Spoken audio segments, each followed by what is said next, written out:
All over the world, numerous amounts of crimes happen in seconds. Some willingly partaking, and some unknowingly.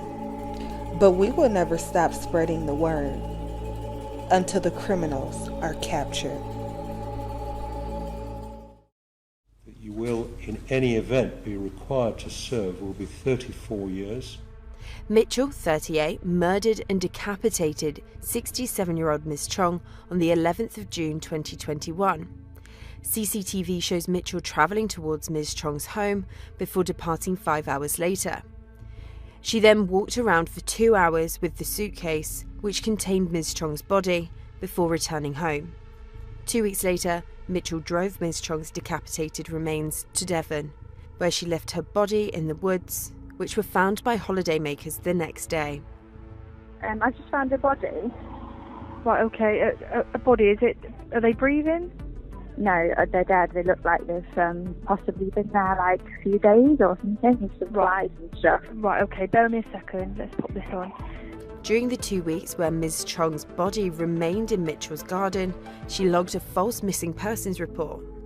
It's believed the murder was planned in an attempt to inherit Ms. Chong's estate worth over £700,000. Forged documents were also found at Mitchell's home, all part of the plan to secure Ms. Chong's finances, going to the extreme of using her dead neighbour's identity to witness the documents. Alright, Gemma, at this moment I'm arresting you on suspicion of murder. Okay, you don't have to say anything, but you may have a defence. Do you want to mention one question? Mitchell was arrested had taken place in London. So we have a young lady who was 36 years old who murdered her friend who was 67 years old. Apparently they met at church. They were both church goers at the same church. Doesn't say how long, but they had been friends for quite some time, I take it. However, the 36-year-old lady had a house that was old and run down, and she wanted to get it fixed up. I'm pretty sure she probably had broken pipes or whatever. She needed money to get it fixed. So she asked this older lady for 200,000 euros to get it fixed. The lady told her yes. Later, when she was supposed to get the money withdrawn, the lady had changed her mind and told her no. Just a simple, I'm sorry, I changed my mind.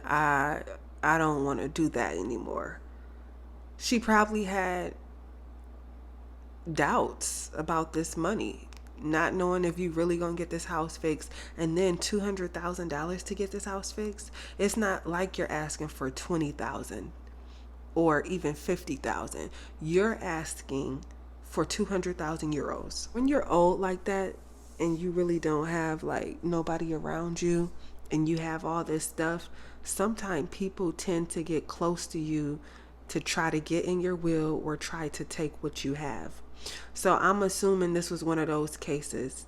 And then some people's greed and stuff like that, they can't believe like you're still living. They'll try to poison you or something to get you gone sooner after they get in your will.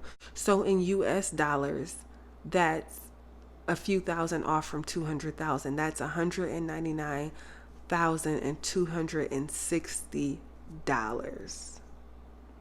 That's a lot of money. The lady told her, like, no, I changed my mind. I'm not giving you that money.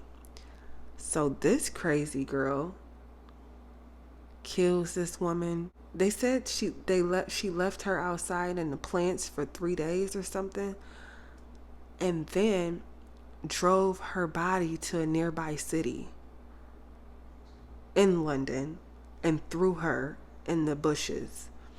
And as you can hear, somebody had called because they found the body. I don't know if they were jogging or walking by, but it was like by a bridge or whatever. I'm sad that old lady had to go out like that. Even if you're not old and you have funds, you still have to watch who around you, because people will do anything for money. People don't have a heart no more. People don't have a soul no more. They will do anything to take what you have. They don't know about getting it for themselves. She forged a will. She had found records in that woman's house of her real will, the actual will, and where things were going when she was to pass away. However, she took those documents took them back to her house, because when they searched her house, they found them.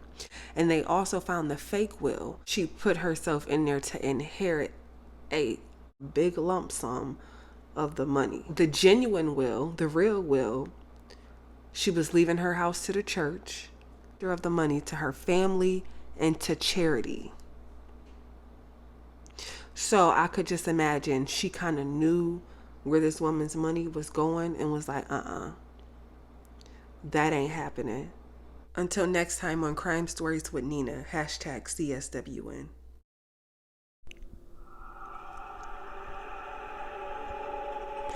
As we continue to pray for the healing of this nation and let God rule and reign, we won't stop fighting, because most of all, we want justice.